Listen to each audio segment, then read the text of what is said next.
happening before I keep.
Hey, good afternoon, everyone, and welcome to our commission meeting. I'll call this meeting to order. It is 5:02. We have a quorum. One of our other commissioners is coming, but he'll be here in a while. It's great news. On the invocation, Commissioner Duggins called me a while ago to tell me that a resident and a good friend of his, Kirky Birkenau, passed away. Can anybody stand and just give him a minute of silence on the invocation part? He was well known in this community.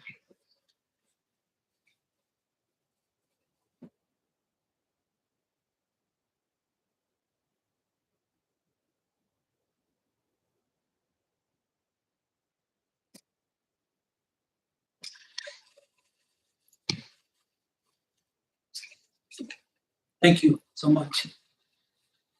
Pledge of allegiance. I pledge allegiance to the flag of the United States of America and to the republic for which it stands, one nation, under God, indivisible, with liberty and justice for all. Salute the flag, state of New Mexico, and see a symbol of perfect friendship among united cultures.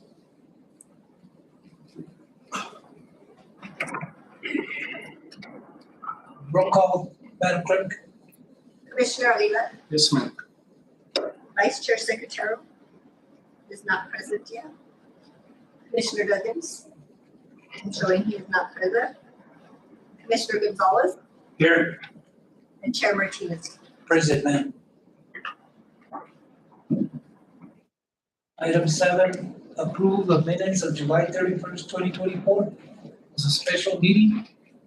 Commissioners, have you had a chance to review the minutes? Make a motion to approve the minutes as presented. Motion by Commissioner Gonzalez to approve.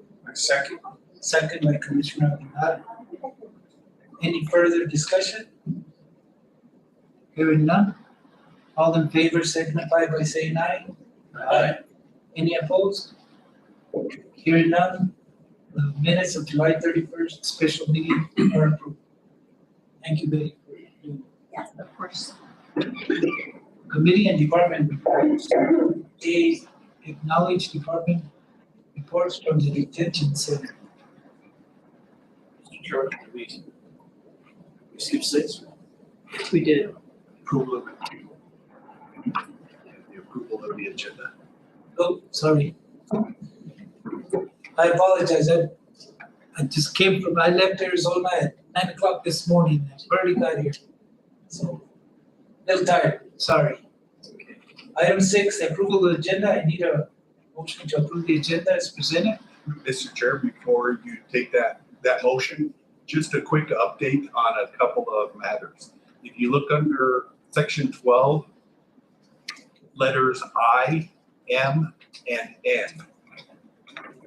So Eagle, Mary, and Nancy.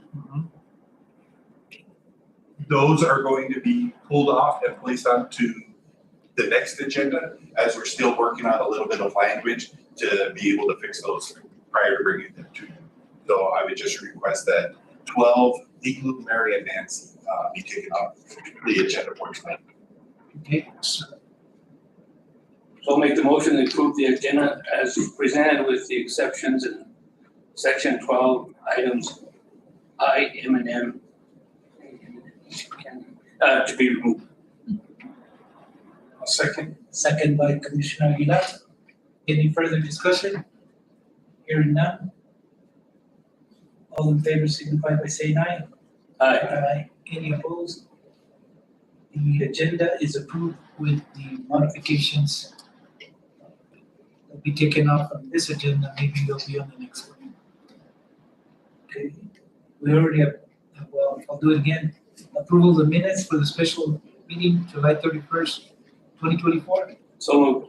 Motion by Commissioner Gonzalez, second by Commissioner Aguilar. Any further discussion? Hearing none, all in favor signify by saying aye. Aye. Any opposed? Hearing none, the minutes of July 31st, 2024 are approved. Item 8, committee and department reports. A, acknowledge department reports. I, detention center. Mr. Garcia. Good afternoon, Chairman Martinez, Commissioners. Good afternoon. I just kind of really want to touch base on a grant that we just received with the help of Manager Optrix, Sammy as well. We got funded $525,000 for a new recruitment. So it's a pretty cool grant. The first year we'll get 100%. Will be paid for. The second year will be 50%. The third year will be 25%. So right off the bat, we're able to get 4 new employees started at the detention center. We have one in the pipeline right now. So they're waiting for the background check, medical, and then hopefully we can get them on board. And after that, we'll have a total of 33 employees at the detention center. It'll be the first time that we'll ever be fully staffed. Knocking on wood. So that's really a great thing that came to us, and I'm very grateful to get that grant and have that in our back pocket as well. Any questions? Commissioner. On the grant, so the 4 that you're gonna employ bring you to what we have budgeted originally, the 33 positions? Or is it in addition to the staffing levels that you normally? Chairman, Commissioners, this funding will add, it's 4 advertised positions, but for Socorro County, it'll be roughly 6 positions in addition to their current staffing levels. And the hope is that these funds will bring in the staffing and we will be fully staffed, even considering turnover throughout the year. Because we'll technically be overstaffed with the extra position. Does that make sense? So it's increasing the staffing. For the next 3 years. Thank you. John, do you have any questions? I do not, sir.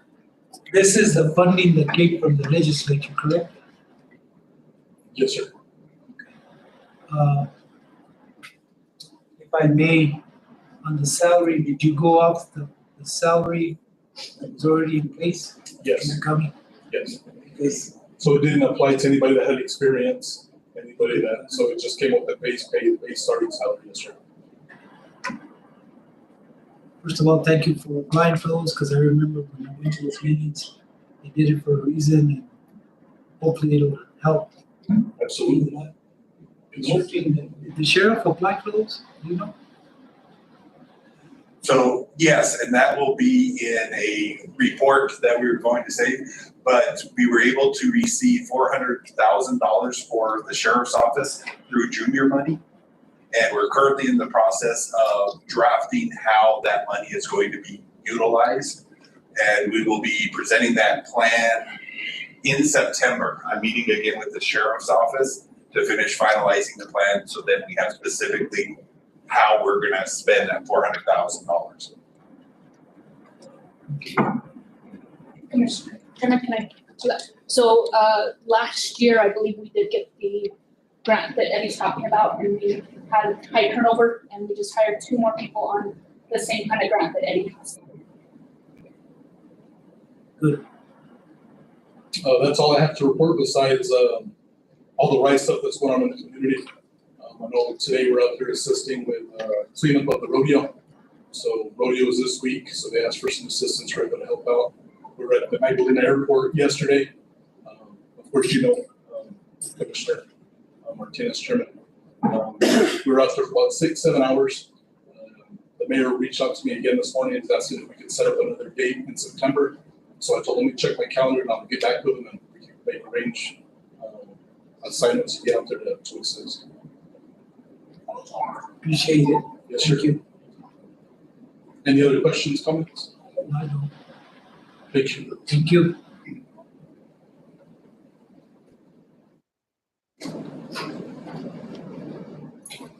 Okay. Item B, acknowledge August birthdays. Who wants to do that?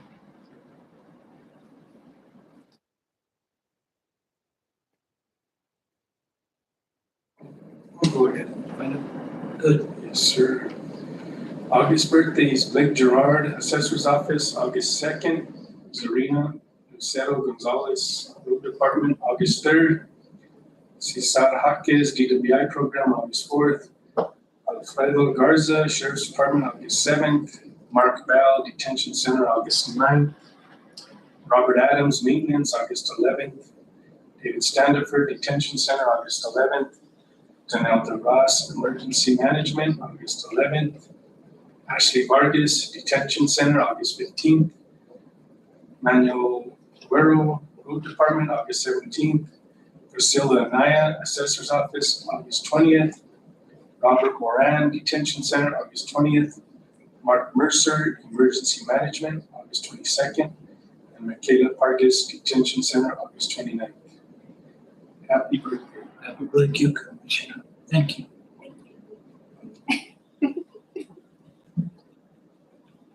Okay, item C, acknowledge manager's report. Thank you, Chair, Commissioners, members of the community. So as Gene Hackman said in the movie Hoosiers, the team and I have been getting to know each other. So the last month and a half has been really, really good as far as getting out, being able to do some different things and getting acquainted with both how I operate as well as people have operated in the past. So one of the things I've attempted to do is make connections and create face-to-face interactions with our community partners. So people have been able to see me out in the community, not just in Socorro, but I've been up to every section of the county except Clutch. That's haven't made it that far east yet, but the plan is within the next week or two to make it out there. But I've been to the chapter house meeting over in Alamo. I've been to both Socorro and Magdalena as far as their village and city meetings have gone. I made it to the school board meeting here in Socorro. So there have been a multitude of different meetings that I've been able to attend. I've conducted department head evaluations just so that they would get to know how I operate, but also kind of what I'm expecting from them and their employees. So I was able to do that right away so that we could begin that training program of getting everybody used to having evaluations. And so we have a sound structure in place as far as how we're going to be able to move forward, because there are a few employees that I've already noticed in the county that deserve some special recognition and the opportunity to excel. So I've been able to put in place different learning initiatives and opportunities for them so we can continue to get them to grow. I don't know if people have read the Albuquerque Journal in the last month. Very interesting article in there about the number of New Mexico born and raised residents living in the counties. Socorro County ranked third for having the most individuals from New Mexico living in their county. That we were way up at the top. All of our neighboring counties, from Catron to Sierra to Valencia and Torrance, they all ranked at the bottom. In other words, the majority of their residents right now are not traditional New Mexico residents. And so it just goes to show one of those things that we have to make sure that we have the resources here in our communities, because we have to grow our own. We're not able to go out and bring in individuals from outside the county because this data shows they're just not moving here at this time. So if we're not putting our resources into our youth, we're not going to be able to have anything to show in the near future. So that's where I've been able to do the outreach with Socorro Consolidated Schools, is to start doing some of their training programs that we had the youth coming in during the summer.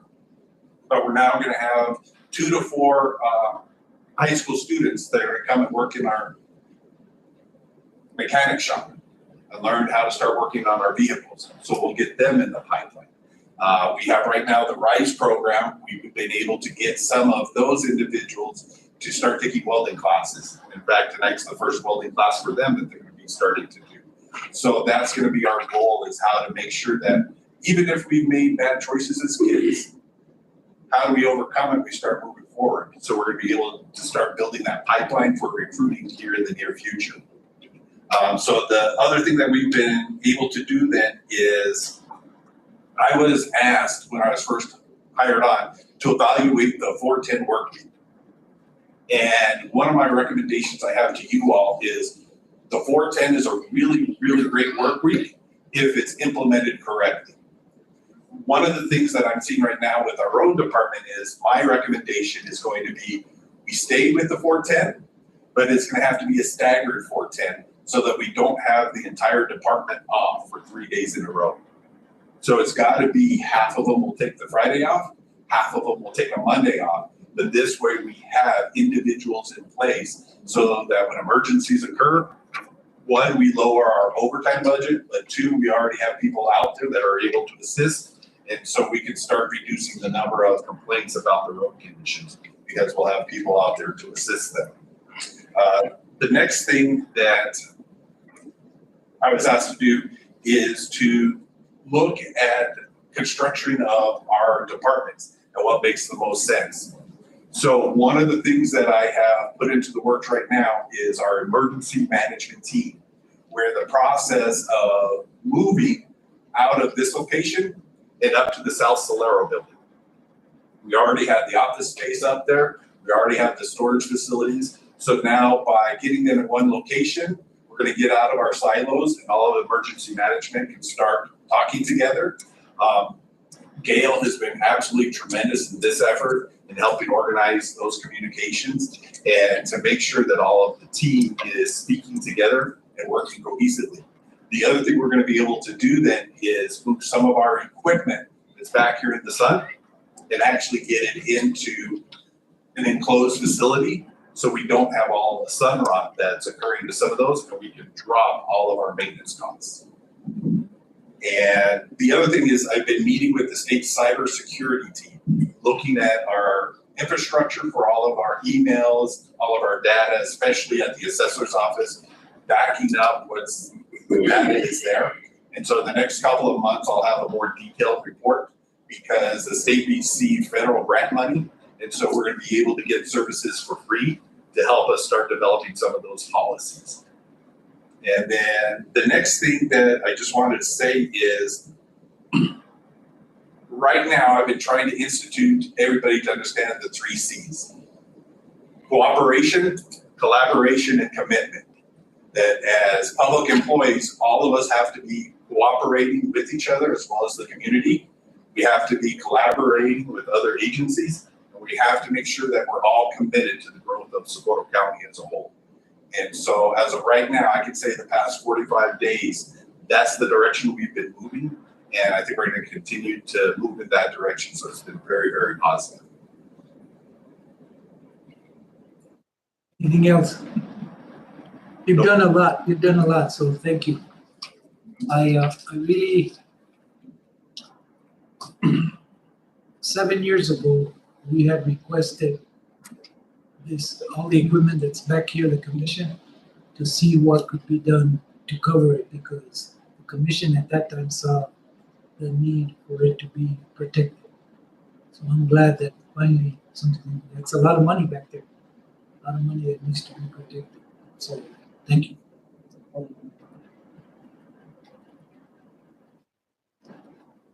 Okay, the next item is acknowledge commissioner's report. Commissioner Taylor.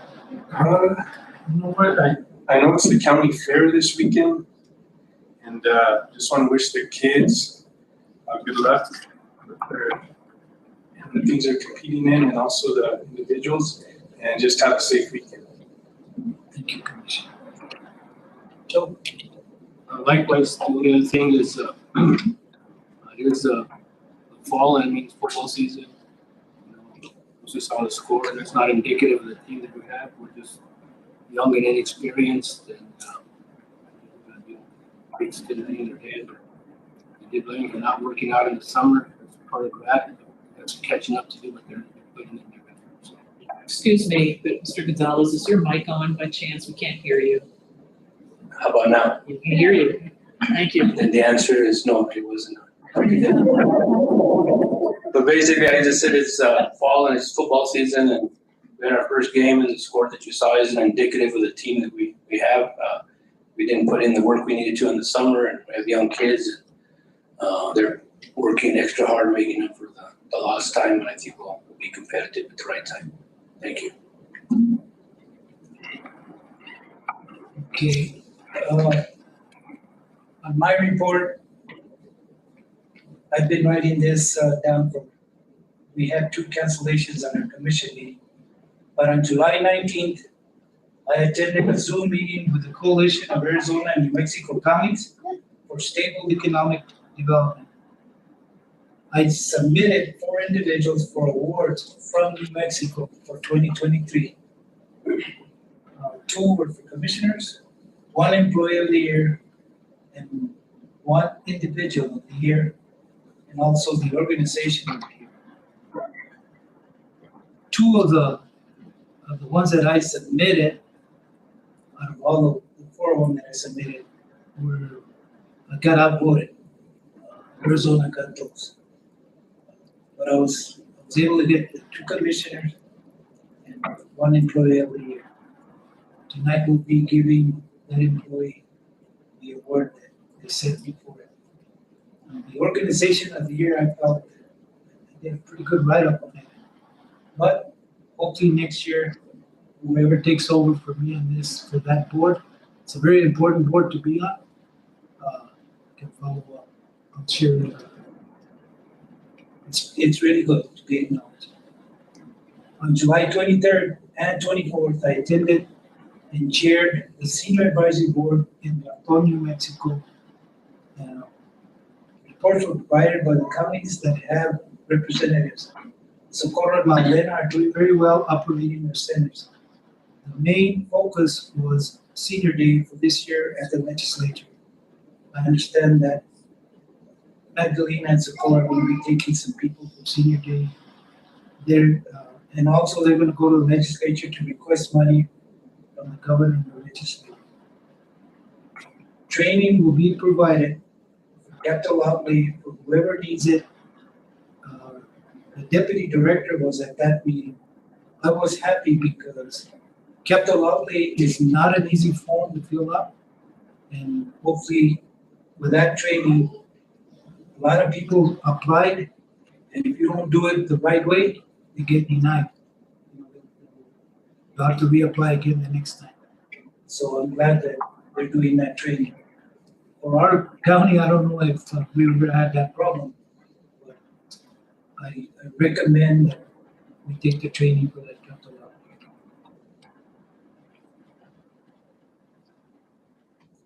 Then on August 1st and 2nd, I attended the Board of Directors meeting in Clovis. The purpose of this meeting was to set up legislative priorities that will be submitted for funding from the 33 counties. The top priority was funding and help for the border issues with drugs. I had submitted that with the commission, wanted me to submit it last year. We know what's going on all over our state with drugs and alcohol for our kids. And I was glad that the 33 counties put that as a first priority on the list to submit. And then on August 5th, I attended the CLLL, the County Livestock Loss Authority, on Zoom. This committee has been around for a year and a half, and I've been a member for a year and a half. It is a committee that is compensating ranchers and landowners with wolf issues. The current physical agent is Sierra County, but it is going to be transferred to Catherine County because they have the most wolf issues in the state. I hope this committee continues. We got 1.5 million funds from the legislature, and each county submitted, I forgot the number, 100,000 to help with that funding. There is a website where anybody can go in. We're gonna have a meeting here. Got the date, I got it down there, but when I do, we'll advertise it. And that way people know what's going on, and hopefully we can get that. This is another committee that I'll be out in December, and I hope that someone from the commission takes over. It's a good committee. It's a good committee to be on. Then August 14th. I'm sorry, Mr. Chairman, don't mind if I jump in really quick? Just on the fiscal agency.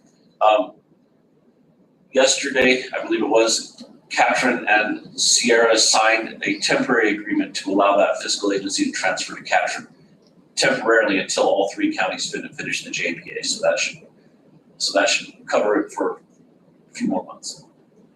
Did they, has the other counties agreed on the GPA that we submitted? They have not. So the JPA still needs to be amended, but the temporary transfer is possible for a few months to allow them to hire that employee. Thank you for bringing that up. On August 14th, myself and the county manager met with the Forest Service to discuss the forest contract that we have for 2025. I was glad that we finally got that. I wish we could have got it sooner to give us time to get it done. But I like when they submit the roads that we're going to blade, they submitted them and the mileage and the funds. So we provided it to the public so everybody knows. Recently, we had a person that wanted us to add a little bit more. And what I saw in the email that I guess they're going to pay to get that done. Mr. Chairman, that is correct, that we just reached agreement on that. And so payment is being provided to the county, and the Forest Service has already gone out and marked it because there are 2 sites where we have to lift the blade because it's a protected site. And so they've already marked it, and so it's all set, and we will be completing the blading, once it quits raining up in that area and the road dries out. And what caught my eye, didn't ask too many questions because everybody had to go to other meetings. The RAC committee. I remember Tina said there was extra funds on that. So I think we need to look at that so that way there'll be more funds available to be able to do more roads.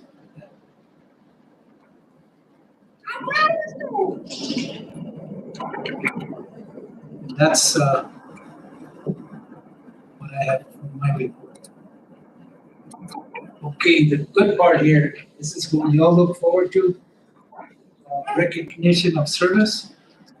The first one is Ms. Sammy Vega Pitch. She took over as interim county manager and she did a very good job. I know the commission want to thank her for that. Being a manager is not an easy job, so. Commissioners, you want to go up there and. Surprise. Surprise. Yeah, we've been waiting for this.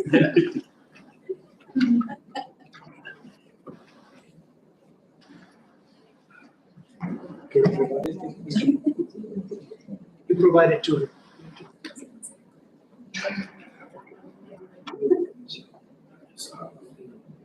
That's it. Yeah.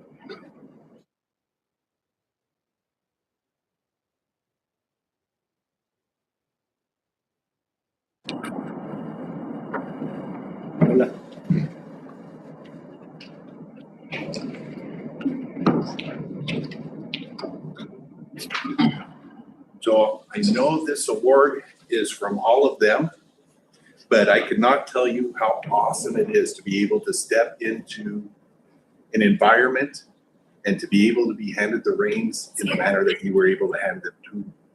So this is from all of them, but with my deepest thank you.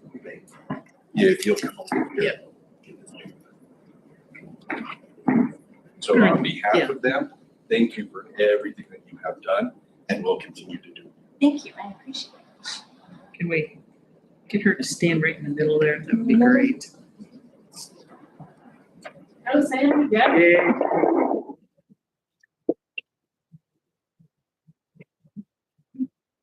What you got? That's my daughter, yes. She's a good Give picture. you the thumbs up. For you, you know? Thank you, Stan. Thank you, I appreciate it greatly. Mr. Chairman, if I might, I've worked with Sammy for many years now, and she really is the glue that, that keeps this county together and moving forward. And what's most impressive about her stepping into this role is that she didn't want to do it. And for somebody to be frankly scared to do it because knowing how hard it is, but still standing up, that actually is the definition of courage. Thank you very much.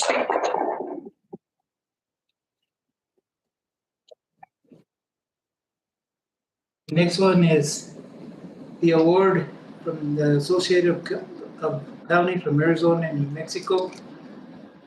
Myself and Gail Tripp submitted some information, and the employee that got this award for our state for the year 2023 is Elaine Grace.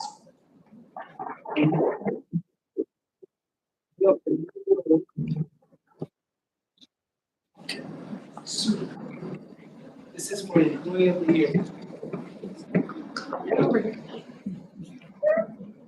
You can speak. Elaine, when he called me and said he wanted to know something that I could write down so he could present this to his commission, that he was going. Sure. Make sure it's done. Right, yeah. Is it on? Yeah. Yes. Okay, so he called me and asked me to write something about you that would get you the award. And the only thing I could come up with is you are a person who takes so much pride every day. Doesn't matter the weather, doesn't matter the mood. You put every effort in to make everybody smile when they leave your office. And I appreciate that. It's a hard job. Thank you.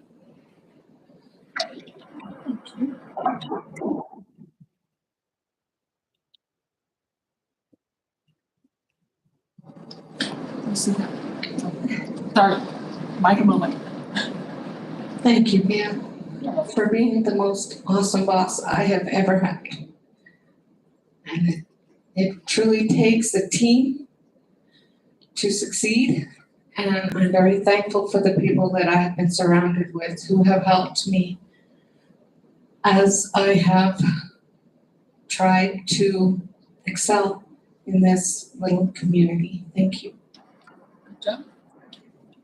Well deserved. Thank you so much. God bless you. God bless Thank you. you. God bless you. God bless you. Thank you. God bless you.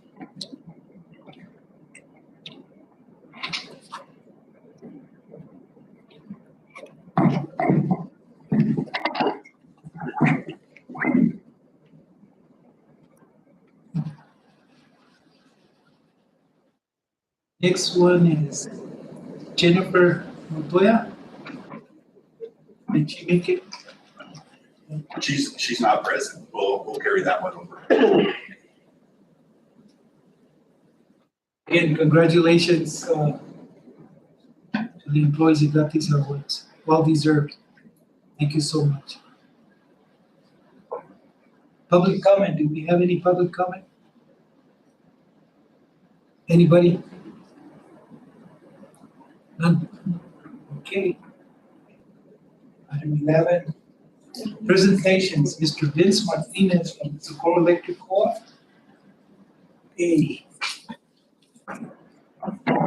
I've known Vince for many years, so. Good morning, or good afternoon, rather. Good evening, Mr. Chairman and Commissioners. We have known each other a long time since I was with DOT. And then there was a little correction on this. I'm with Tri-State Generation and Transmission Association. Tri-State. We provide electricity to Socorro Electric as well as 10 other co-ops here in New Mexico. I have I think you have the handout I sent you. But again, it's a pleasure to see you again. I haven't seen you in a long time. So I've been around in government too, so I understand what you kind of go through. I haven't done local government. I was in state government with the Corporation Commission where I started out when we put the Fire Academy here in Socorro. Then it went into the PRC, and then from there I went to DOT for 4 years, and then I went on active duty with the National Guard until I retired in 2013, and then I went back to the PRC as Chief of Staff again, and then I went with the New Mexico Rural Electric Cooperative Association, and then I became Tri-State. And I do government relations for Tri-State through mostly legislative and local governments. And as we've seen in recently with some a little give and take here with the Socorro Electric and the city, I thought to myself, I need to get out to the counties because it's hard to see you or catch you at the Association of Counties because sometimes that doesn't work, particularly during the session. I'm stuck at the Capitol most of the time, so. But it's a pleasure to be here. You have a beautiful county. Last time I was here, I drove back. I went to Arizona. I drove back a long way, through Magdalena and Tallow. What a ride. What a beautiful ride. And what a big county you have. Manager to go to, what did you say, to Conch? I've been there. They pack a lunch and they have plenty of water. It's a long. We know one of our board members lives out there. So a long way out for the county. But anyway, I want to give you a quick, I know how busy you are. I can see by your agenda. Tri-State, of course, is a cooperative, just like the Rural Electric Cooperative here in Socorro. We have 44 members, 41 electric cooperatives through 4 states. Of course, we're probably the worst named company in the world, Tri-State. I always tell them as long as New Mexico's under the 3, I don't care which other ones are left out. We have 11 members in New Mexico. There are 16 distribution cooperatives in New Mexico. One of them is on their own, to Carson Electric up in Taos. The other 4 on the east side of the state belong to Farmers Electric, Farmers G&T, which is mostly that side in Oklahoma. We serve about 1 million customers and we cover about 200,000 square miles territory. Our goal at Tri-State is to provide reliable energy. And that's our #1 goal as we go forward with adding more renewable energy. Our #1 goal is reliability. During that big storm a few years ago that wiped out Texas and hit a lot of these other IOUs hard, when gas prices, natural gas prices started going through the roof, we turned off our gas. We got backup oil, and we capped our loss at $9 million. It was no impact on our members, as opposed to Xcel Energy in Colorado. They got hit for about $600 million in gas prices. So anyway, that gives us that flexibility as we go to reliability, affordability, responsibility of the load we carry, as I said, renewable, and then flexibility for our members. Tri-State over the years, over the last several years, has become more flexible in how much they can generate themselves. And we recently started another program I'll talk about in a little bit that gives our members even more flexibility. As we look at the big map of the United States, something Tri-State will be working towards is becoming part of a regional transit or regional transmission organization, such as the Southwest Power Plant, where there's a lot of states and there's a lot of companies that belong to it, and they maximize the most efficient energy source at the time. So the wind's blowing like crazy in Oklahoma and Kansas, that's primary. I think they've gotten up to about 85–86% renewable during the day this year a couple of times. So that speaks well, and we'll be looking at that as we go forward. This next page on page 5 is a list of our dispatchable energy. That's the energy that we can ramp up and ramp off as needed. And then the intermediate is the energy that the renewable energy, the wind and the solar. We're going to we closed Escalante power plant, the coal-fired plant in Pruitt, New Mexico in 2020. And that was a 252 megawatt plant. We replaced that with, as I'll show you later, 200 megawatts of solar that came online in May. So here's a list of our stuff, and some of the red is retiring, the black is what we have existing now, and then some of the new sources that will come on later. As we close these plants in the red up in Craig and Springerville, those are coal-fired plants in Colorado. We'll replace those with as clean natural gas as we can with the latest technologies in carbon capture. And that will ensure our reliability, so when we turn on the lights, it's always there. 6 is, when we talk about affordability, this year was the first time we've had a rate increase since 2017. We had 2 rate decreases of 2% 2 years prior to this year.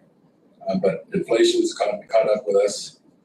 And so we went for 6.4. It was just approved by FERC. We're regulated by the Federal Energy Regulatory Commission in Washington, and that's simply because we go over 4 states, so we could have one type of rate system. Because I have to tell you, the politics in New Mexico and Colorado are 180 degrees than they are in Wyoming. So so that's the best way that we can make things as stable for our members as we can. Page 7 is just an idea of what our rates look like compared to other. We're pretty much in the middle of the pack. 8 is our tri-state rates compared to, in this case, a co-op that doesn't belong to a G&T. And you see our rates remain pretty flat. So we're happy about that. member responsibility in 9. This 9, we have our responsible energy plan. So by 2030, we're going to have a reduction of about 70% in greenhouse gases. And by the end of this year, we'll be at 50% for our renewable portfolio standard, which was part of the Energy Transition Act that was passed in 2018 that required all the utilities to meet certain levels of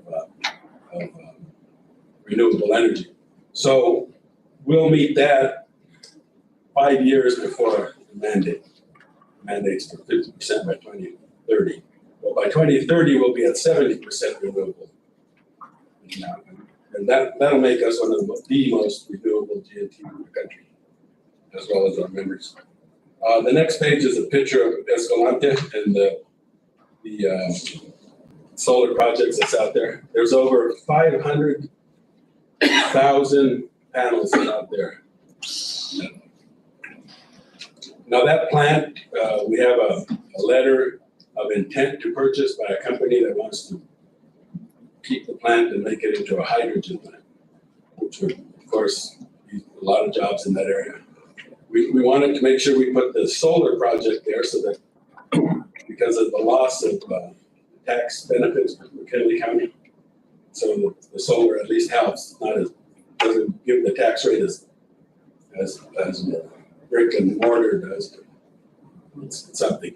Yeah, as well as when we closed that plant, we put $5 million into the economy into that area through the economic development groups as well as the audit there. Flexibility, as I mentioned, we have a number of new options for our members. We call it bring your own resource, so they could come up with their own plan on how they want to partner with someone to build a wind or a solar project, and we buy back that energy as long as it gets into them, and then they can keep what's left. So those are ongoing, as well as we're looking at flexible things like on-bill financing. So people that out in rural America, their water heaters go out, their heaters go out, whatever. We can replace them with electric and then charge a very low rate on their bill if they pay it off over time. As well as we would ensure that there are the resources available to do that type of work. These companies and pay them directly so that there's no, so they have no qualms about going out to rural New Mexico or rural Colorado. So that's what else we're working on. And that's about it. I'll tell you, we look forward to working with our co-op here in Socorro as well as with the city. And with the co-op going through a little transition now with a new manager coming on board. At some point, I know they advertised it yesterday. It runs till the end of September. So anyway, we look forward to working out those issues and going forward. And again, you guys ever have any questions on things like that, energy, electricity? I don't know if I know the answer, but I'll get it for you. Again, thank you very much for having me here today. Thank you, Vince. Thank you. I saw Commissioner Gonzalez earlier today. I was working. Yeah, I was too. Some holes I worked harder than others. Thank you. Thank you. Any questions, Commissioner? Pleasure to see you again. Thank you for coming. Thank you. Okay, B, Heather Cochran, NREO, and the Next Generation Learning Center at the BLA. Chairman Martinez, Commissioners, thank you very much for having me tonight. I'm not Heather Cochran. My name is Trish Henning. I'm the director of the Very Large Array Radio Telescope. Heather is not able to be here, but that's okay because I work here. So I'm glad to be with you this evening. And I just want to say a few words. The VLA is over 40 years old now, but still the best telescope of its type in the world. And we're looking forward to a future of expansion as we plan the next generation VLA, which will be 10 times the size of the VLA. So very exciting future for science and technology, and of course for Socorro County. If you haven't been out to the site recently, we are building a brand new dish out there. Andy has seen the work being done for the prototype antenna for the new array that's being built out at the site. But I want to talk tonight just briefly about, we're very excited to be working with the city to bring a next generation learning center to the VLA, to have a learning experience that's just as excellent as our telescope out there. And so I just want to say that I very much appreciate the county's serving as fiscal agent for the capital outlay request to get the learning center, the next generation learning center built. So I don't want to take a lot of your time tonight. I just want to thank you very much for your support. We're very excited about it and looking forward to working together to bring this excellent educational experience, learning experience, teacher development to the site. I'll stop there. Any questions, commissioners? Did we get funding for it or not yet? They kept it all, That's right. Yeah. Exactly. We received the funding. No, sorry. We're working toward it this year. Exactly right. All right. Thank you. Wait. Secretary, Commissioner Secretary. So that would be the first of several phases, right? For the next generation learning center, or well, this is what we're looking for is the construction fund. So what we have right now in hand is $1 million through Senator Lujan's office to us to do design work. And so what we're going for here is actually building the facility, the Next Generation Learning Center. That's correct. In terms of the prototype, I know we are going to go from roughly 27 dish to, we're talking about over 300? It's 263. 263, yeah. 263. Mm-hmm. So we are working on the prototype. So when are we projected to finish the prototype? Oh, the prototype will be within the year. Well, actually, it'll be physically done by winter time, and then we have to test it very carefully. So we need to make sure we've got it right. So we'll spend time testing it on its own as its own antenna, and then we can plug it into the VLA. So we can plug it right into the computer out at the site and combine its response with all the other antennas. So it will be antenna 28 for a while as we test it with the array. So that's a really awesome thing about being able to do that, because then we can really run it through its paces. It's very important that we get all of this right to make sure it meets spec. It goes to a much higher frequency. There are new things that it will do that the dishes from 1970s can't do. Now the electronics were updated about 10 years ago, but the dishes date back that far. So this is very much more of a modern design. But that's obviously a very important part of the array. It's a big chunk of the budget for the total thing. So we need to make sure we got it right. So that's why we're testing it very carefully. So you do work with Heather, Ms. Cochran? Absolutely, that's right, that's right. All right then, thank you very much. Thank you. One more question, and these will be spread out throughout from where to where? Well, so the 263, most of them are going to be in New Mexico. We are envisioning the core near the current VLA site. And then, so most of them there, then they spread out, some in Arizona, some in Mexico, some in Texas, and then they get sparser and sparser as you go out all the way west to Hawaii, and then east. We're still trying to figure out where it should be, whether that's going to be the east coast of the U.S. or where that'll be. But most of the dishes, so 263 antennas, nearly 200 will be in the state of New Mexico. Chile was one place, right? Chile? No, the Chile, there's a different telescope in Chile that works at different frequencies that we're a part of as well. So this is actually not going to overlap at all, but that would be very complementary to that facility. Well, my comment only, ma'am, is in the 70s, I lived in Magdalena, and I remember when they said this was coming, I didn't think it had ever happened. But I know the commission and a lot of people thanked, very grateful for it to happen. I have a lot of friends that worked there, retired there. I have nephews working there, a lot of people, so it did help our county a lot. Thank you, Mr. Chairman. That's great to hear. We do feel that we are part of the land, right? We are, yes, of course, it's a national facility. It's internationally famous and all of that. But we are New Mexico, right? We are where it is. We are sunk in the land here. So we really look forward to working with the county and having a close relationship into the future. I tried to get a job there 50 years ago, but well, we're going to be hiring, so maybe this time. Maybe this time. Thank you. Mr. Chair, if I may real quick.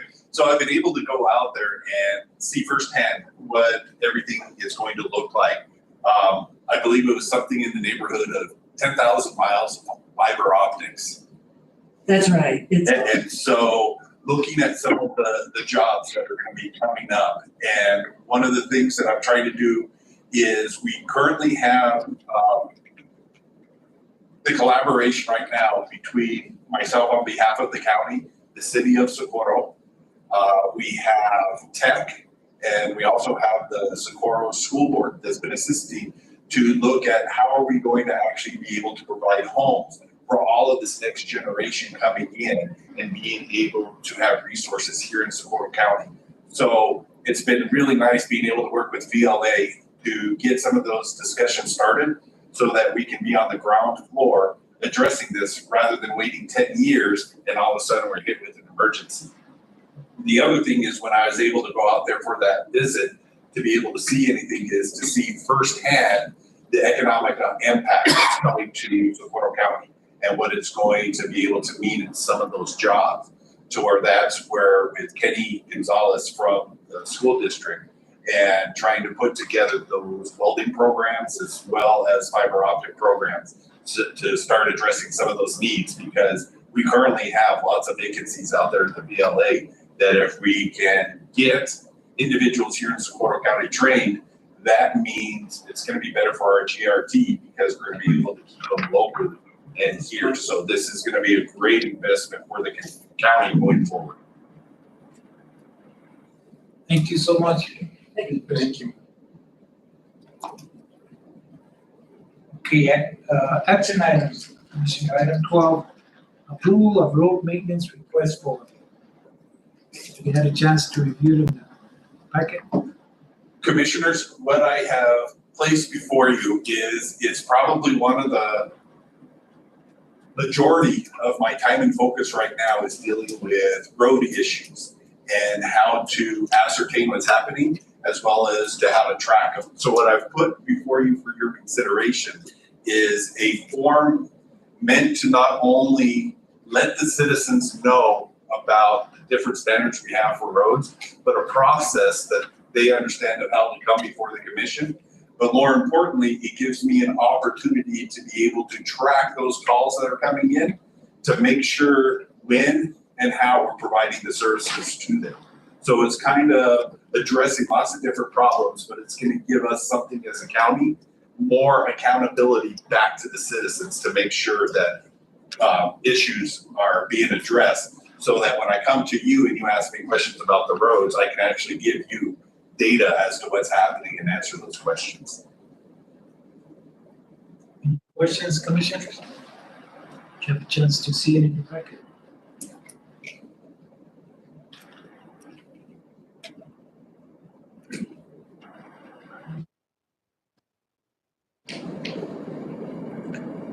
I guess my only question is, the roads that are existing, already recognized as a county road, do we have to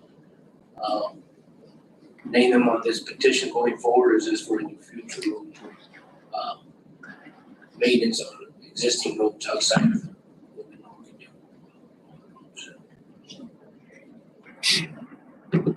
do? Commissioner Gonzalez, the best way to answer that is we currently have a roads list, but it's not, how would I put this, consumer friendly. In other words, we have it in-house, but even myself, it takes me 15 minutes to flip through all the pages to figure out what roads we have.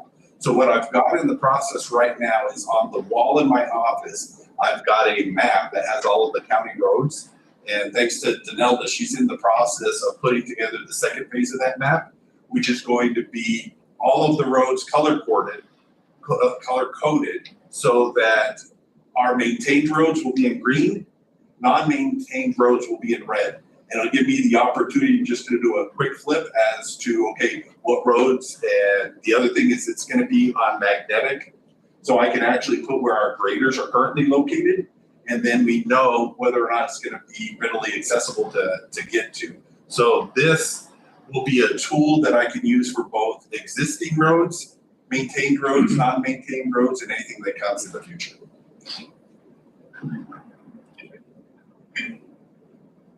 With that being said, I make the motion to accept. Yeah, I will go ahead and second. Motion by Commissioner Gonzalez to accept, second by Commissioner Secretarial. Any further discussion? Hearing none, all in favor signify by saying aye. Aye. Any opposed? The road maintenance request form is approved. Item B, approval of resident complaint form. Yes, thank you, Mr. Chair and Commissioners. The next item I have in front of you is going to be a way for my office to start tracking complaints that come in. This way, it's going to be another one of those things that when they do come in, I need to be a way to be held accountable to you all that we're addressing these in a timely manner. And so the other thing it's also going to do is a lot of the time when complaints are coming in, you have a complaint being presented to you verbal. And so you're able to research it, and then all of a sudden what they're requesting changes based upon the answer you give them. So by doing this, we're going to be able to have accountability not only to my office, but also on the citizens themselves to make sure that what you want us to address is being addressed. And that way we can't have he said, she said coming back in the future. And I think it'll just help everybody with communications.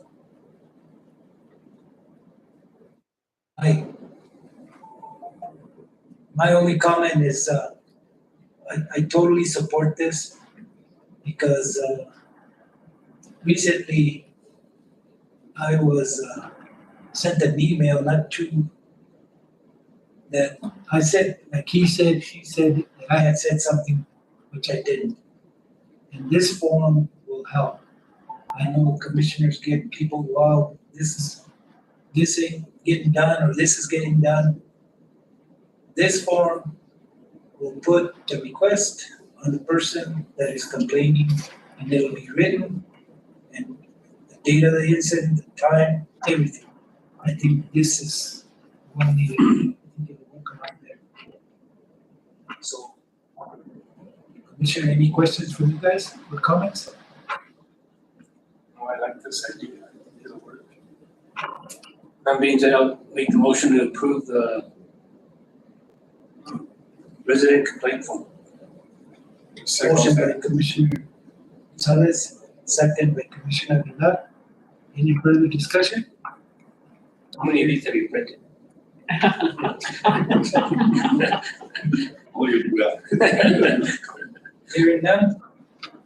All in favor signify by saying aye. Aye. Any opposed? The resident complaint form is approved. Next item, consideration of resolution 2024-49, road department on-call and callback. Thank you, Mr. Chairman, Commissioners. What I've put before you is a plan to deal with monsoon season. That currently what we have is when we're having storms that pop up, a lot of the time they're occurring on the weekends, and we don't have anybody available to do those calls. The other thing that I wanted to make sure is that by having a policy and procedure, we make sure that all of the employees in the road department have an equal opportunity to be put on the on-call list. That way we don't have just one or two individuals that are constantly getting overtime. Rather, this is going to be a way to share the wealth And to have that opportunity to make sure that everybody's given a fair share into how it's gonna be done. Plus, as my wife always used to tell me, you need to plan. So now if we know who's gonna be on call, the families have an opportunity to know whether or not they can go out that weekend or if they're gonna be held back to be able to stay close by. But the most important thing this policy is gonna allow us to do then is to make sure that if we put somebody on call, we're paying them. That we're not just requiring them to be somewhere and not putting something back into their pocketbook because we're taking away from family time.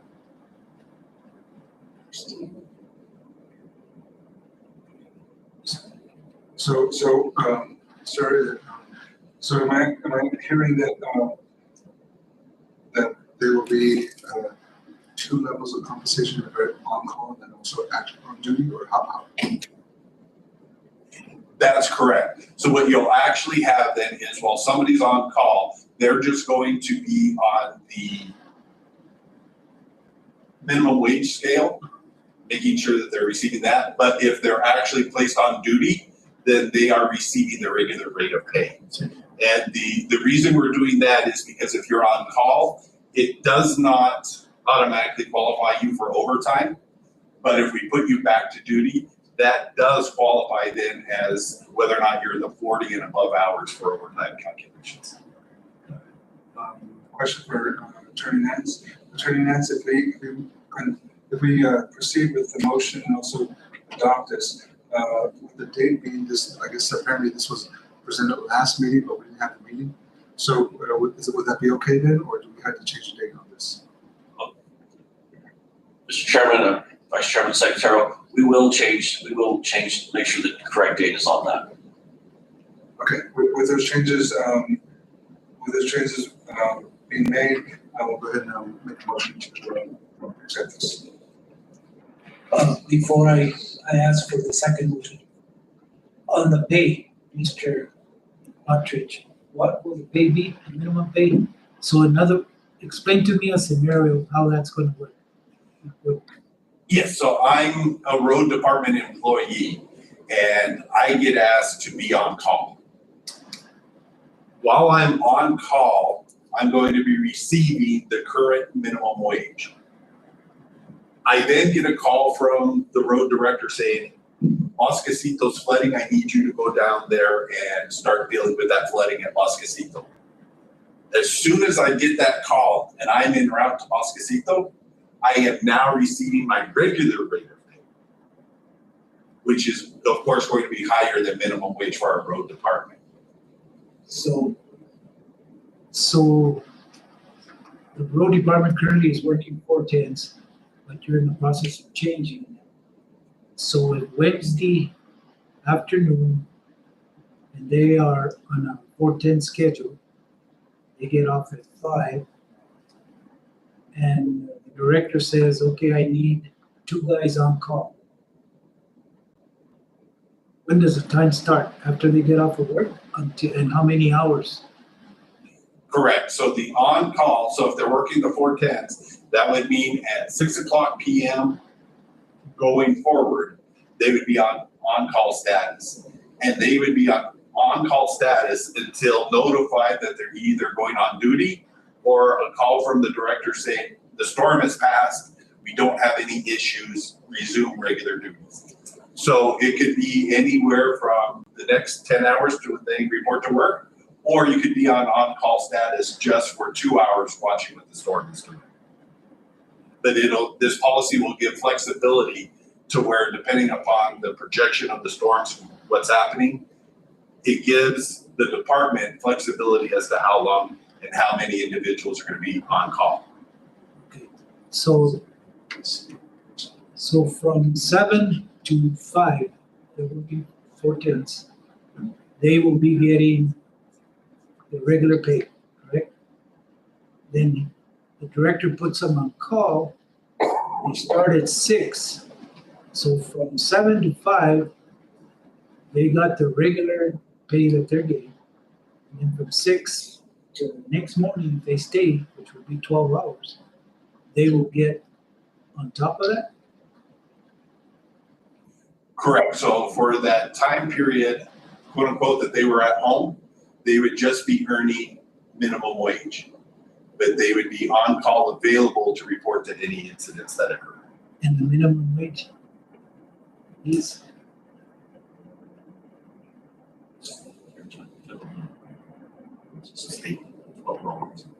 The current state minimum wage is $12.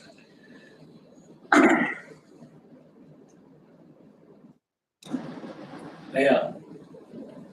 I hear what you're saying, but I was looking at the policy. And I think it says on call. It's a B. Provisions, on-call waiting to be engaged status is not considered work time and thus is not compensable.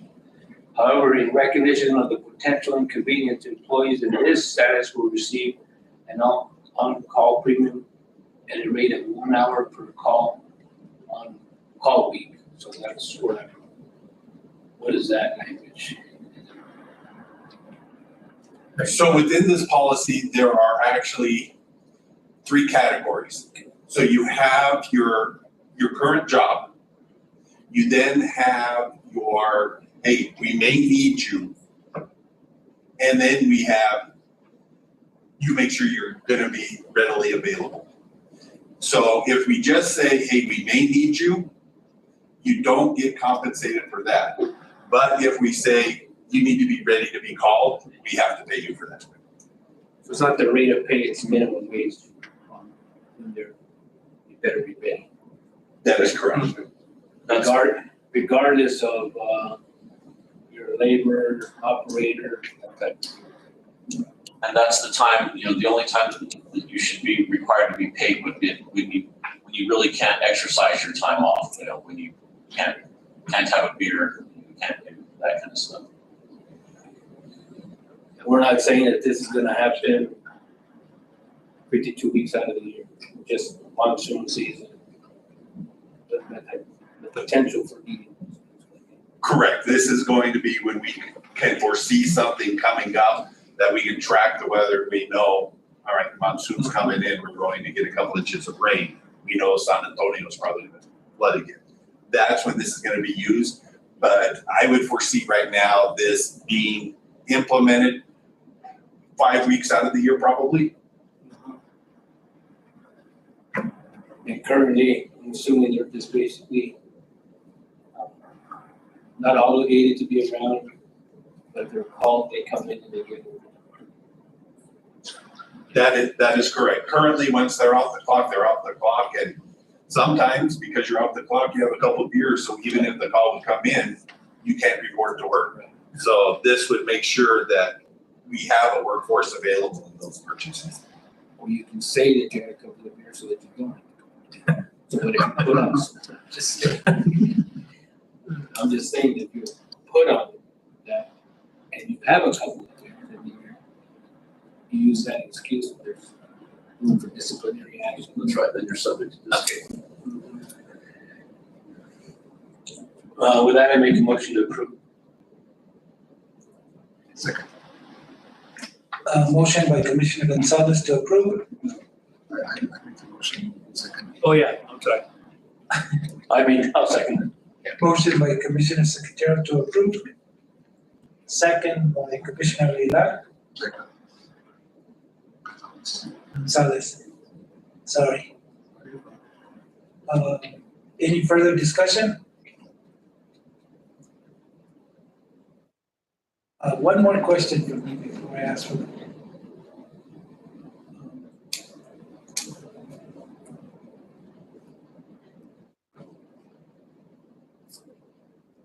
Who's going to monitor this? Because I dealt with that where I worked before. There was a way to, because sometimes employees are going to say, I don't want to be on call. I gotta go, I'm gone for the weekend or whatever. There has to be a system by seniority, by some way, where a direct supervisor can ask or sign and say, okay, you were on this list, You denied it the last time, now you can't deny it now. You have to be on call. So that's my question, how is that going to be monitored? In order for this to work correctly, the road department director needs to be on top of it, which then falls squarely on my shoulders. Because I'm the supervisor of that road department, and I have to make sure that I have eyes on what's happening. So the way that ultimately it's going to go is when we see things are coming, if I don't make the recommendation to the road director himself, the way that this is going to be implemented is he would contact my office and say, hey, I'm thinking we're gonna need people, I approve it. And then we have the list as to who gets first to bottom. And we make sure that that's gonna be continually rotating, so every employee has it. So ultimately, it's gonna fall on my shoulders to make sure that this is implemented correctly. The other question, the number of people on call, is there gonna be a limit? Are you gonna say only 2 can be on call, or 3, or the whole crew? The way it is written is there are no limits. So it's gonna be depending upon what we foresee as the necessity coming. If it's gonna be one of those that, really what necessitated this is if it's gonna be another situation like we had at the beginning of July, where we had that huge storm down in San Antonio that did all of that damage and there was flooding, I would foresee at that juncture, this would be, hey, all hands on deck, everybody be available. Whereas if we know it's gonna be kind of spot storms coming and we may only have, say for instance in the winter, we may only have 3 inches of snow happening up in the high country, and we may need to have something up there, then I would foresee maybe just 1 or 2 individuals being available. But it doesn't mandate how many has to be every time. It's gonna give us flexibility. How does it work on a holiday weekend? If you're on 410s, how would that work? Currently, we do not have a policy pertaining to the holiday pay specifically. So what would happen is if you're on that, you have to be available, regardless if it's a weekend or a Labor Day, you're still going to be paid that minimum wage for that time that you need to be made available. And Mr. Chairman, it would fold into our holiday pay policy, and you would still obtain your holiday pay. You would not obtain your holiday premium pay because you are not, it's not time worked, but you would obtain holiday pay. If you are called in, of course, then it implements the section for holiday pay and premium pay. Okay. The final question. Do we have budget for that? We're probably projecting how much that will cost us. Right now, through some cost savings that have already been implemented, we will have the necessary budget available for this. Okay. All in favor signify by saying aye. Aye. Aye. Any opposed? Hearing none. Department on-call callback pay is approved. Item D, consideration resolution 2024-50 policy for the tracking use of time to further implement resolution 2019-67. Thank you, Chairman and Commissioners. What I've put before you is going to be a policy structure to how it is that those of us that are receiving salary, that we make sure that as the county, we're getting everything we can. In other words, we're making sure we're accountable to the citizens for the salaries that we're paying. So right now, although we have hourly tracking software that has been developed and everybody has access to the computers, what I found out is the majority of salaried employees, we're not logging in on a daily basis. So there's no way to know truly the hours that they're putting in. So even though this policy is not about making them hourly employees and subject to all of the hourly employees, what it does is it gives us an opportunity to see exactly what's happening by those positions So that in a year, I can now come back to you and I can say, for these positions, I think we need to go hourly. I think the county doesn't need to be paying a salary for somebody that's only working maybe 20 hours a week. It will also give us the opportunity then to determine, okay, is the 12 days that we're providing for sick and for vacation, is it really commensurate with what's happening to make sure we have the flexibility for our workforce? So all this really is just kind of a tracking tool to give me the opportunity to answer questions that you all are going to have in another year for budget season when I come in and present, here's the salary that the county is going to need. And Mr. Chairman, I'd add that this ties in, it specifically references the 2019 resolution that you all adopted, which was to make sure that the salaried people take time off, because a lot of them work too hard, and it will also do that as well. I mean, in that you're not making them hourly, but it's just to be accountable to taxpayers. But it's also important to know that well, so-and-so hasn't taken the time off at all of the year, and the commission's policy is that you need to have your time off, and so it can allow the directors to make sure that people get what they need, our employees. This doesn't change the fact that when you're salaried, you're still expected to work probably much more than 40 hours a week, and you're expected to take the time off when you need it. And certainly, if somebody has a medical emergency and it's not going to say, well, you've already taken more than 12 hours, every 12 days. That's part of the flexibility of being salaried. You've been here for a long time, and you had a medical emergency. You may be off for 20 days. On the other hand, it'll also let you know that, as the manager said, maybe this isn't a position that should be salaried because really there's only 20 hours a week going into it. I don't foresee that happening, but that's certainly. It's just tracking for accountability purposes, but not for wage or disciplinary purposes. Okay. Any further questions, Commissioner? How many salary positions are we talking about? My guess, let's see, manager. This is not counting. So let me be clear. There are all of the elected officials and their deputies, their chief deputies, which includes the sheriff's under executive secretary and under sheriff, are salaried. So, however, that said, we know that they don't fall within our personnel policy, so that won't account for them.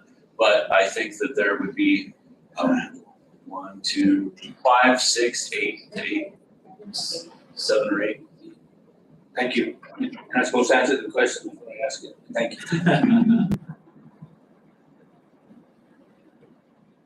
So where are we at? Did the motion in the second? Yeah. And we voted.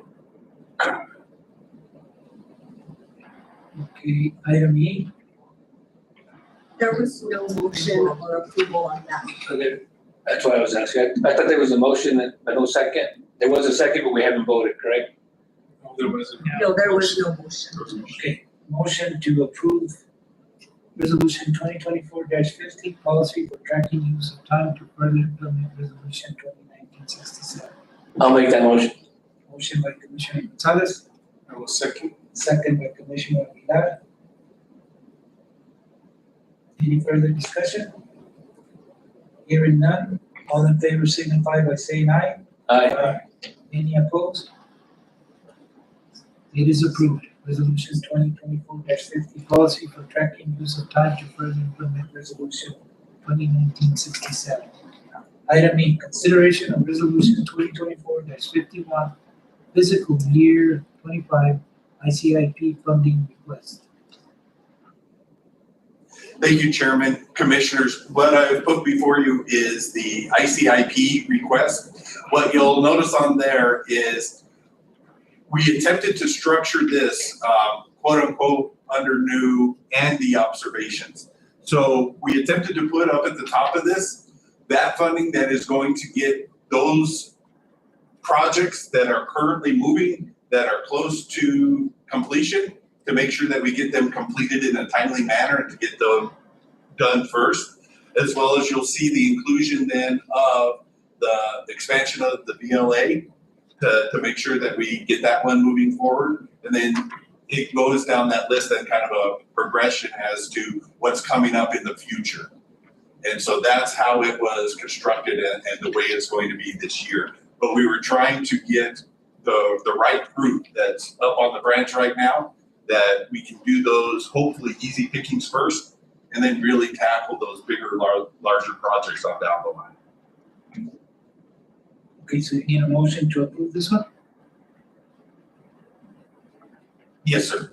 Okay, motion to approve resolution 2024-51 fiscal year ICIP funding. So, Motion by Commissioner Secretarial.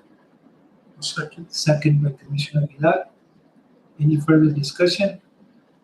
Hearing none, all in favor signify by saying aye. Aye. Any opposed? Resolution 2024-51 fiscal year 25 ICIP funding request is approved. Item F, consideration of sheriff agreement with 7th Judicial Court.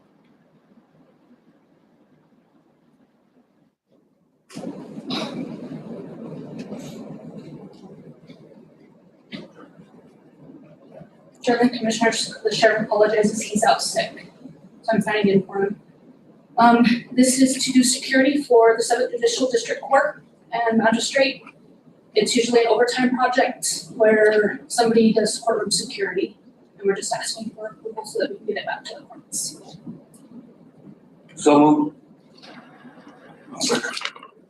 Motion by Commissioner Gonzalez, second by Commissioner Secretarial to approve. Any further discussion? Hearing none, all in favor signify by saying aye. Aye. Any opposed? The sheriff agreement with 7th Judicial Court is approved. Item J, consideration of letter supporting the Socorro County Health Council scope. I requested that,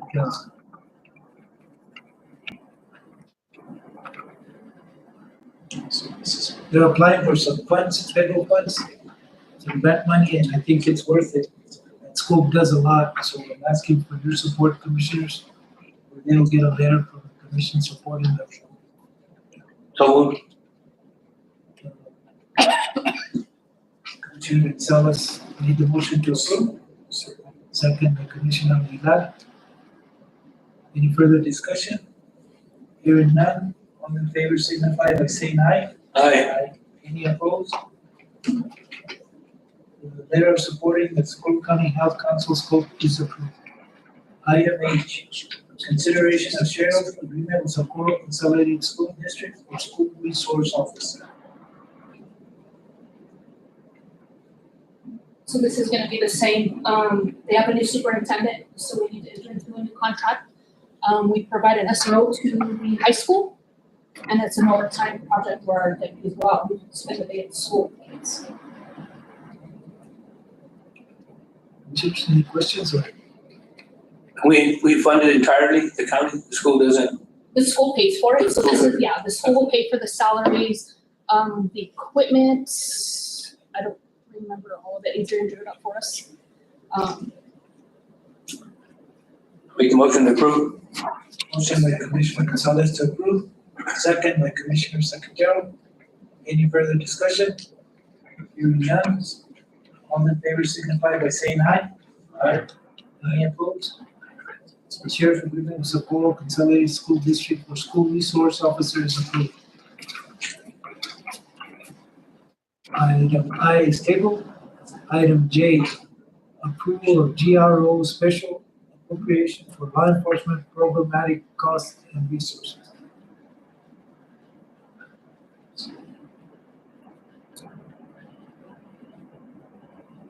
I'm sorry, Mr. Chairman. Go ahead. It's J.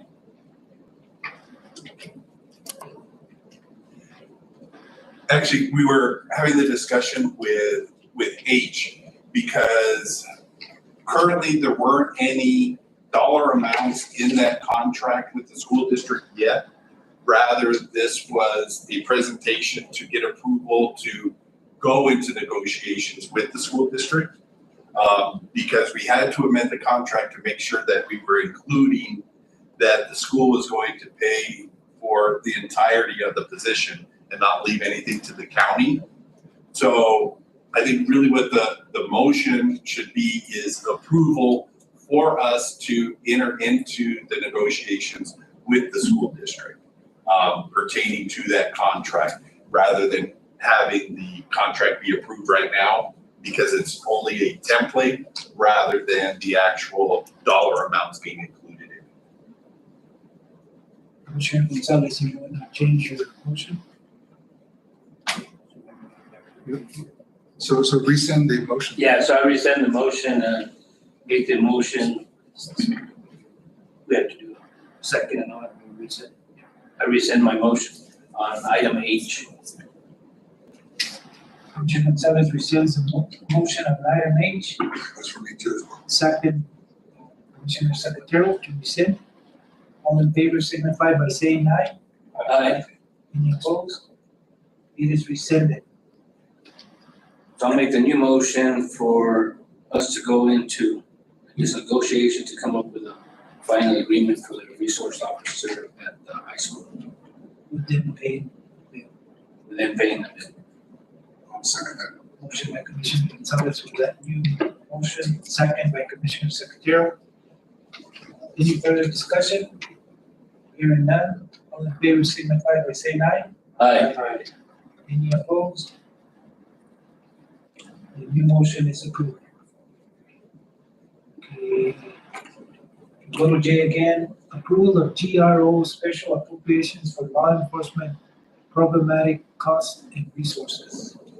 Mr. Chair, at this time, I ask that this item be tabled and rolled over, that we were expecting the email to come through with the finalized information, but it didn't come in time, so if we could just roll this over to the next meeting. You hear the motion of our manager? So motion to table? Motion by Commissioner Secretary to table, Well, second. second by Commissioner Gonzalez. Any further discussion? So item I and J are both table. Yes. Hearing none, all in favor signify by saying aye to table. Item J, aye. Aye. Commissioner Gonzalez. Need a second? No, Yeah, that was the vote. Okay, aye, and any against? Hearing none, it is approved to be tabled. Item K, consideration of resolution 2024-52, New Mexico County's Board of Directors legislative priorities. I also requested this to be on the agenda as when we voted at the Board of Directors. Like I said, the first one was requesting funding from the legislature. I think they're real good priorities. They just need a letter of support to send up for approval from the legislators and the government. Need a motion? So moved. Motion by Commissioner Gonzalez. Second. Second by Commissioner Aguilar. Any further discussion? Hearing none. All in favor signify by saying aye. Aye. Aye. Any opposed? Resolution 2024-52, New Mexico County's Board of Directors legislative priorities is approved. Item L, consideration of correction officer recruitment fund grant agreement. Mr. Chair, members of the commission, this is actually prepared in the form of a resolution. It'll be resolution 24-53, but the resolution is doing what's duly noticed on the agenda, which is that it is delegating the authority to the manager, which is what Department of Finance Administration requires, is that a board take action to delegate its authority to sign these agreements to obtain this recruitment funding, which of course is desperate. You heard the recommendation of our attorney. So moved. And that's the funding that that Eddie was talking about. Motion by Commissioner Gonzalez. Second. Second by Commissioner Aguilar. Any further discussion? Hearing none. All in favor signify by saying aye. Aye. Any opposed? Corrections Officer Recruitment Fund grant agreement is approved. Item M and N are tabled. Item O, acknowledge personnel changes. Who wants to handle that one? I only saw one name.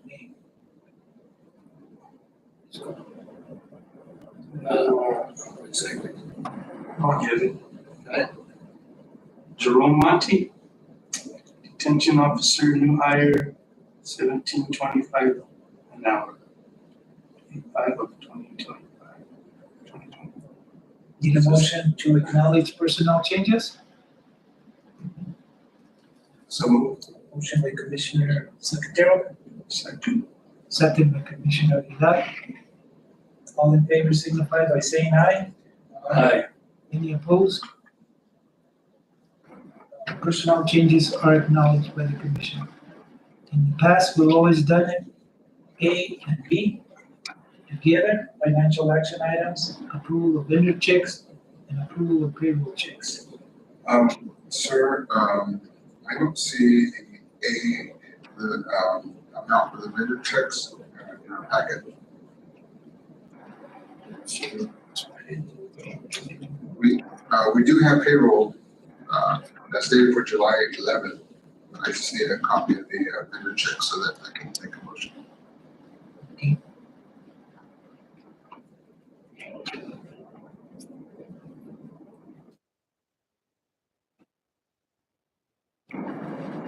This is all of them? That's the vendor.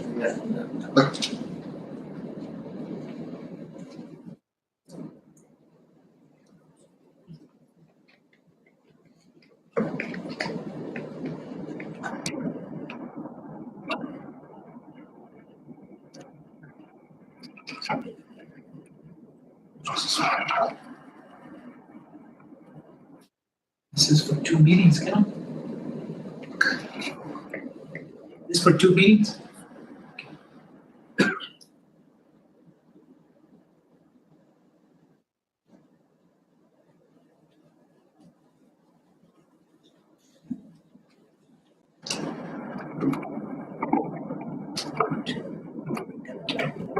Yeah.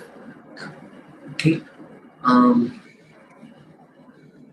I will go ahead and make a motion for item 13A, combining 13A and 13B vendor checks. First one dated for August 12th, 2024, in the amount of $242,241.06. And then the next one is dated for August 23, in the amount of $1,268,358.55. And then item 13B, approving payroll checks. Only have one in our slide, in the amount dated for July 11th, 2024, in the amount of $181,499.46. Motion by Commissioner Secretarial to approve A and B. Those 2 weeks. Second by Commissioner Aguilar. Any further discussion? Hearing none. All in favor signify by saying aye. Aye. Any opposed? Hearing none, both A and B are approved. Vendors checks and payroll checks. Okay, item 14, executive session. Motion and roll call vote to go into executive session in the pursuant to the New Mexico State Statute, section 10-15-1. Only the following matters will be discussed in closed session. Personnel, I, County Manager Andrew Lockridge. Need a motion? So moved. Motion by Commissioner Gonzalez. Second by Commissioner Aguilar to go in executive session. Roll call, vote please. Commissioner Aguilar, Yes, ma'am. Vice Chair Secretarial, Yes, ma'am. Commissioner Gonzalez, Yes. and Chair Martinez. Yes, ma'am. We are now in executive session. Thank you.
We're good too, Mr. Martinez. Thank you, Betty.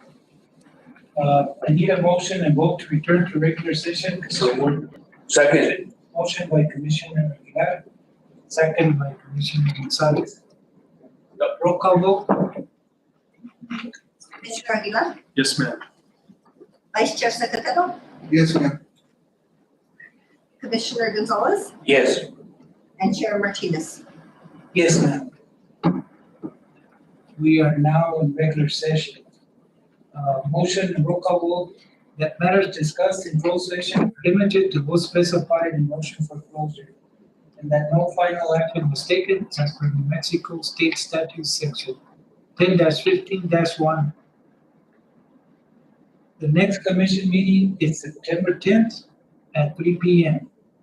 Need a motion to adjourn. So moved. Motion by Commissioner Gonzalez, Second. second by Commissioner Aguilar. All in favor signify by saying aye. Aye.